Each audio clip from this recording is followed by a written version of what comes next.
Voilà au moins 20 ans qu'Eddie vit dans les rues du centre-ville de Montréal, dans une petite tente au bout de cette rue. C'est un autochtone, originaire de la communauté Micmac de Restigouche, en Gaspésie. Une existence brisée qu'Eddie se garde bien de raconter. Plus de 10% des itinérants de Montréal sont des autochtones, alors qu'ils représentent moins de 1% de la population montréalaise. Tout comme Eddie, chaque jour, ils sont nombreux à fréquenter ce refuge du centre-ville. Ils viennent y manger et se reposer. C'est le meilleur endroit pour les sans-abri, parce qu'ils nous fournissent tout. Surtout cet ange gardien. Ce Top Angel, c'est David Chapman, le directeur du refuge.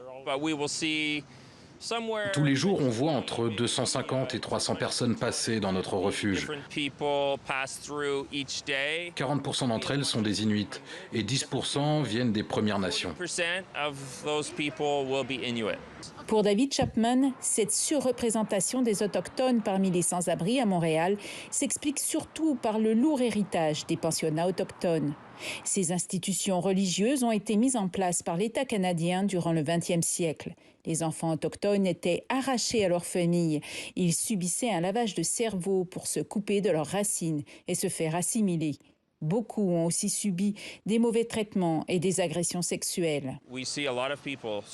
On voit beaucoup de gens qui combattent des dépendances. Beaucoup sont issus de la seconde génération, de ceux qui ont survécu aux pensionnats autochtones. Beaucoup de ceux qui viennent dans notre refuge sont les enfants de ceux qui sont allés dans ces pensionnats.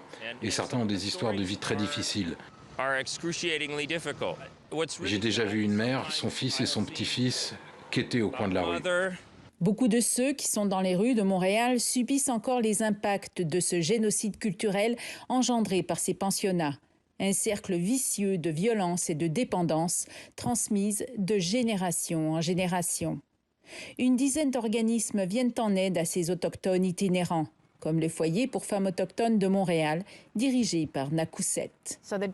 Nous continuons à subir de la discrimination. C'est pour cela qu'il faut continuer à mettre en place des projets pour aider les itinérants. Nous devons continuer ce travail qui ne s'arrête jamais.